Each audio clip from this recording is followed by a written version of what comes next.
ብሩክና ሞገስ ማን ነው ቅድስት እንግዲህ ተሞሸሩ ማለት ነው። ሽማግሌ ተልኳል። መሀሌት እንግዲህ ወጥመድ ውስጥ ገብታለች ማለት ነው። ያላሰበችው ነገር እየሆነባት ነው። ባለ ሀብቱ እንግዲህ ልጅሽን ሙሉ ወጪውን ሸፍኜ አሳክማታለሁ፣ ግን የሐኪም ማስረጃ ፈልጋለሁ አላት። አሁን ከባድ ችግር ውስጥ ገብታለች።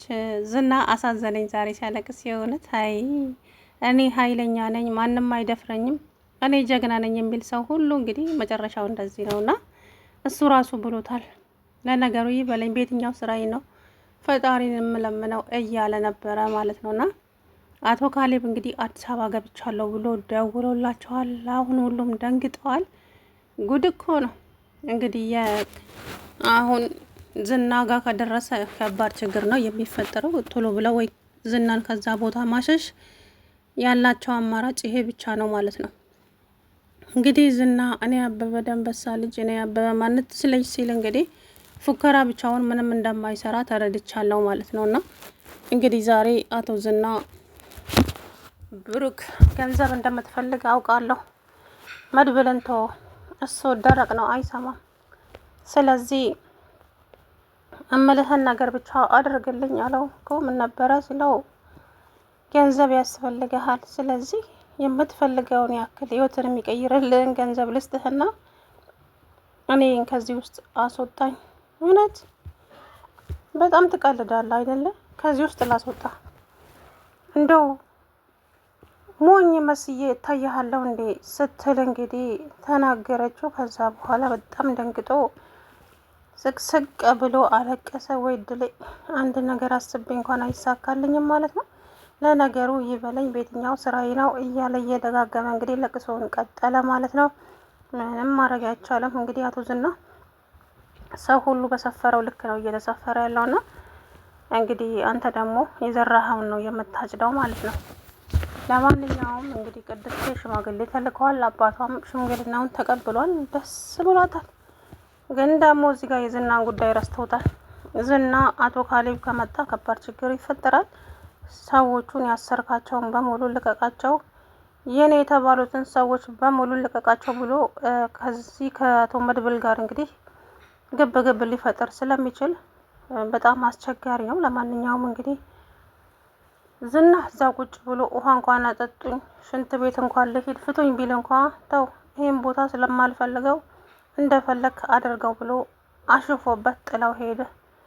ከዛ በኋላ በጣም አለቀሰ፣ ተናደደ። ነገሩ ይበላል። የዘራሁትን ነው እያጨድኩ ያለሁት።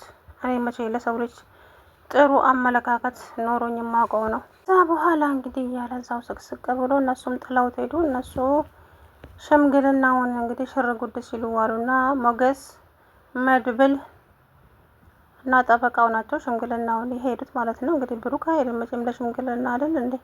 የት ቆይቶ እንደመጣ አላውቅም፣ ግን ያው ከነሱ ጋር ነው የመጣው። ነገር ግን ያው ደስ ብሏታል ቅድስትዬ። አቤት ቅድስት እንዴት ነው የምታምረው! ቆንጂዬ፣ የእውነት አበሻ ቀሚሱ በጣም ነው ያሳምራት። ደግሞ ድሮም ቆንጆ ናት፣ ግን የባስ ቆንጆ ሆናለች። ሉላዬ የኔ ንግስት ማለት ሉላን ስወዳት፣ ግን ዳጣዬ እብዶም እንግዲህ እሷም እዛ ውስጥ እስክስታዋን እያስነካች ትገኛለች። የእውነት ሰርግ አስመሰሉት እኮ ጎበዝ። ጉድ እኮ መጋባት መፋታት በፊልም ነው ማለት ነውና ስለዚህ አቶ ዝና ምንድን ነው የማደርገው? አምላኬ ሆይ ችግር ውስጥ ገባው አይደለ? በገዛ እጅ ይበለኝ ይበለኝ እያለ እንግዲህ እንትን እያለ ነው ማለት ነው። በስተመጨረሻም እንግዲህ ዝና መሀሌት ማለት ነው ይቅርታ፣ መሀሌት እንግዲህ ልጅሽ እንዴት ናት ሲላት ባለ ሀብቱ ደህና ናት ልጄ ያው ናት፣ ግን ልጄ ዶክተሮቹ ውጪ ወጥታ መታከም አለባት ብለውኛል እና ብዙ ብር ያስፈልጋል እንዴ? በጣም ብዙ ብር ነው የሚያስፈልገው። ምን ያክል ብር ነው የሚያስፈልገው የኔ ልጅ? ወደ 3 ሚሊዮን ብር። ታዲያ ችግር የለውም፣ የልጅሽን ሕክምና እኔ ሸፍንልሻለሁ። እውነት? አዎ እኔ ሸፍንልሻለሁ። ወይኔ አምላኬ ምን ብዬ እንደማመሰግን አላውቅም። ግን በቃ ፈጣሪ ይስጥልኝ ከልብ ነው የማመሰግነው እያለች እንግዲህ አሁን አቶ ማነው ስሙ የሰውዬ ከመጣ ከባድ ችግር ነው የሚፈጠርባቸው ማለት ነው። እንግዲህ ምን እንደሚያደርጉ እንኳ አላውቅም።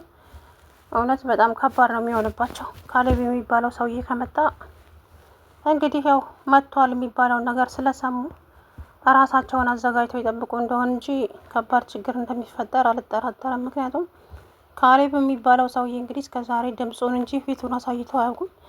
አሁን ግን በግዴታው ይወጣል ብዬ ነው የማስበው። ምክንያቱም ዋጋውን ማግኘት ስላለበት ብዙ ነገር አድርገዋል፣ ብዙ ነገር በድሏቸዋል፣ ብዙ ነገር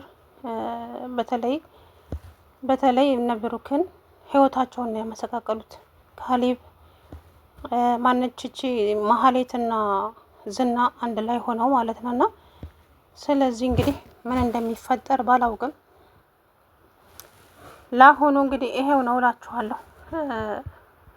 አቶ ዝና አውቆ ይመስለኛል፣ ግን ዛሬ ሲያለቅስ የእውነት በጣም ነው ያሳዘነኝ። ለምን እንደሆነ አላውቅም እና አሳዘነኝ። ብቻ ይበለኝ፣ ምንም አልልም፣ እንደፈለገ ይበለኝ እያለ እንግዲህ ከዛ በኋላ አቶ ዝና ፍታኝ እባክህ ፍታኝና ከዚህ ውስጥ ልውጣ፣ ሽንት ቤት መሄድ እፈልጋለሁ ቢለውም አይ እንደዛ እንኳን አይሆንም፣ እዚሁ መጸዳዳት ትችላለህ አለው መድብል ማለት ነው። ከዛ በኋላ ወይኔ ጌታዬ ይቅር በለኝ እንዳልልህ በምን የትኛው ስራዬ ጥሩ ስራ እንዳልሰራው አውቃለሁ፣ ብዙ ጥፋትም አጥፍቻለሁ፣ ግን ይበለኝ እያለ ስቅስቅ ብሎ ሲያለቅስ አሳዘነኝ። እንግዲህ እነሱም እዛው ዝናን አዩትና ቼክ አድርገው ይዘውት ማነው መድብል እንግዲህ ሄደ ሽምግልናውን ማለት ነው። ሽምግልናውን ተቀምጠው መጡ። ከዛ በኋላ እንግዲህ እና እሱም ቤታቸውን ጎዛጎዙ፣ አሳማመሩ ምናምን ነገር ቆንጆ አድርገው እንትን አሉ ማለት ነው። እነ ቅድስትዬ በጣም ነበር ደስ ያላት። ምክንያቱም ሽማግሌ አባቷ ሽማግሌዎቹን ስለተቀበለ በጣም ተደስታለች። በጣም ነበር ደስ ያላት እውነት ለመናገር እና በጣም ተደስታለች ምናምን ነገር በቃ አሁን ከዚህ በኋላ እኔና ብሩክ ተጋብተን አንድ ላይ እንኖር ነው አይደለ? እውነት በጣም ነው ደስ የሚለው፣ እኔ ደስ ብሎኛል እያለች እንግዲህ ከዛ ቅድስት ማናት ዳጣዬም ቅድስት ግን አስበሽበታል አይደለ? ሁሉንም ነገር ምኑን ስትላት እንዴ ትዳር መያዙና ትዳር መያዝ እኮ ቀላል እንዳይመስልሽ ዝም ብሎ እንደማውራት አይደለም ስትላት፣ አዎ አስቤበታለሁ፣ ግን ያቺ መሀል ተመልሳ በህይወታችሁ ውስጥ እንዳትገባ ሲለው፣ በፍጹም አትገባ፣ እሷ በህይወታችን እንድትገባ አልፈቅድላትም፣ እሷ ቤትና እንዴት እንደምትመጣ አታቋትም፣ ስለዚህ መጠንቀቅ አለብሽ አለቻት። እሷም እሻለች። እንግዲህ ማህሌት እውነቷን ነው ቅድስት እሷ ዳጣ ያለችው፣ ማህሌት ቤትና እንዴት እንደምትመጣ አይታወቅም፣ ስለዚህ ከባድ ችግር ነው የሚፈጠረው ማለት ነው። እናም አሁን በጣም ችግር ይፈጠራል። ገብቷቸዋል አይደለ? የሚፈጠረው አቶ ካሌብ የሚባለው ሰውዬ መጥቷል። እሱ ከመጣ ከባድ ችግር ይፈጠራል። ሰውየው እንግዲህ ኃይለኛ ነው ተብሏል። እንደተወራለት ከሆነ እስከ ዛሬ ድምፁን እንጂ ፊቱን ለማንም አላሳየም ነበረ። ይሄ ነገር ደግሞ በጣም ችግር ይፈጥራል። ገብቷቸዋል አይደለ? በጣም ኃይለኛ ችግር ነው የሚፈጥረው ለዛው። ስለዚህ እንግዲህ ተዘጋጅተውበት ይጠብቁታል ወይ የሚለው አላውቅም። ምክንያቱም ደውሎላቸዋል እነሱ እንግዲህ ቡናው ተፈላ፣ ከሽምግልና መልስ ተጨፈረ፣ ጠጁ ተቀዳ ምናምን ነገርና ደስ ብሏቸው እያሳለፉ ሳለ አዲስ አበባ ገብቻለሁ ብሎ እንግዲህ አቶ ካሌብ በዛ ንቅንቅ ድምፁ ለሞገስ ለመድብል ደወለለት። መድብልም ካሌብ አዲስ አበባ ገብቷል።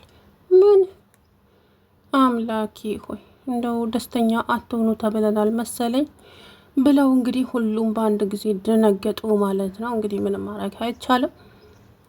መድብል በጣም ደንግጧል እውነቱን ለመናገር ና ምክንያቱም ካሌብ የሚባለው ሰውዬ እንግዲህ በጣም መጥፎ ሰው ነው ይባላል። እንግዲህ እስቲ መጥተው ብናየው ይሆናል። ለማንኛውም እንግዲህ ቅድስትዬና ብሩክ ዛሬ እንኳን ደስ ያላቸው ነው መሰለኝ ነገሩ። በጣም እየጨፈሩ ነው፣ በጣም ደስ ብሏቸዋል ምናምን ነገር እና እንግዲህ መጨረሻችሁ ይመር። ሌላ ምን ይባላል? ነገር ግን እንግዲህ ካሌብ ስለመጣ ነገሩ ሁሉ ሊበላሽ ይችላል። አላውቅም ምን እንደሚገጥማት፣ ግን ደስታቸውን ባያበላሹባቸው በጣም ጥሩ ነበረ እውነት ለመናገር እና እንግዲህ መጨረሻቸው ምን እንደሚሆን አላውቅም። ግን እንግዲህ የቅድስትዬ ቤተሰቦች ሽምግልናውን ተቀብለዋል። ሰርጋቸው ደግሞ እንግዲህ በሚቀጥለው ይሆናል ብዬ ተስፋ አደርጋለሁኝ። እስከዛው ደግሞ እንግዲህ አብረን የምናየው ይሆናል ሁሉንም ነገር። ሰላም ውድና የተከበራችሁ የቻናሌ ቤተሰቦች እንዴት ናችሁ? አለው ደህና ነኝ። እንግዲህ ዛሬ ቅድስትና ብሩክ